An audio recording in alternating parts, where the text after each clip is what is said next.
News line अचूक वेधक. आज आम्ही घनकचरा प्रकल्प कराड नगर परिषदेचा या ठिकाणी भेट दिली. आमचे सर्वच नगरसेवक होते आणि त्या ठिकाणी गेल्यानंतर घनकचऱ्याची जी स्वप्न कराड शहरात बघितली होती आणि जे काही सुंदर बागेमध्ये जे काही तो प्रकल्प न्यायचा असं कराडकरांनी जी मानसिकता ठेवली होती आणि त्या दृष्टीने कराडकरांनी खरं तर सहकार्य करून आतापर्यंत स्वच्छ सर्वेक्षण मध्ये बक्षीस मिळवलं असेल आणि ओला सुका वेगळा करून देण्यामध्ये जे काही कार्य केलं असेल त्याच्यामुळे पुढे गेलो होतो. पण आज घनकचरा प्रकल्पावरती गेल्यानंतर प्रकल्प पूर्णतः बंद अवस्थेत आहे असं आमची मानसिकता झाली. त्याच ठिकाणी कचरा डेपो जो आम्ही पूर्वी मायनिंग करून असेल किंवा नंतरच्या प्रक्रिया केंद्र चालू ठेवून तो पूर्णतः नष्ट नव्हता आला, पण तो नष्ट करण्याचं काम व्यवस्थित चालू होतं.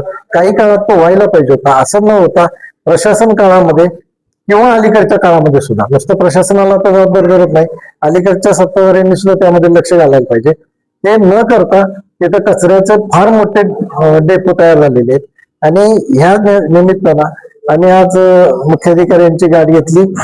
जे काही कचरा डेपोवरती प्रशासन काळामध्ये रस्ते झालेत असं दाखवण्यात आलेले त्याचे ठराव आम्ही सीओना दिलेले आहेत आणि ते रस्त्यांची खऱ्या अर्थानं काय रस्ते झाले नाही झाले याच्या संदर्भात त्यांच्याकडे माहिती घेतोय.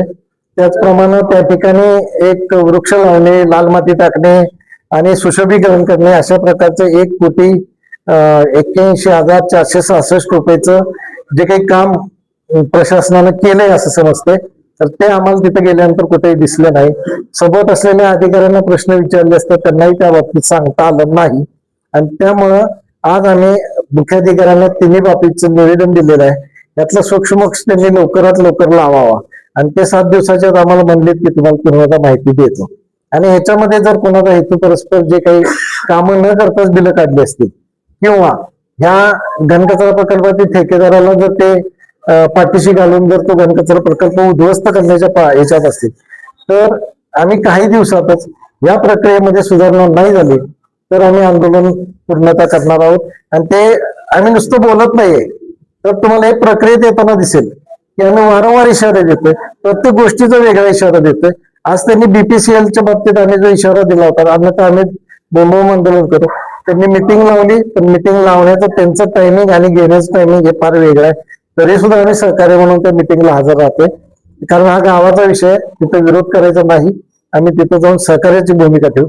पण सत्ताधाऱ्यांनी आता लक्षात ठेवावं, आता वेळ न दवडता कराड शहरानं ज्या विश्वासानं निवडून दिले त्या विश्वासानं त्यांनी काम करायला सुरुवात करावी, अन्यथा तो लोकांचा विश्वासघात झाला असं म्हणावं लागेल.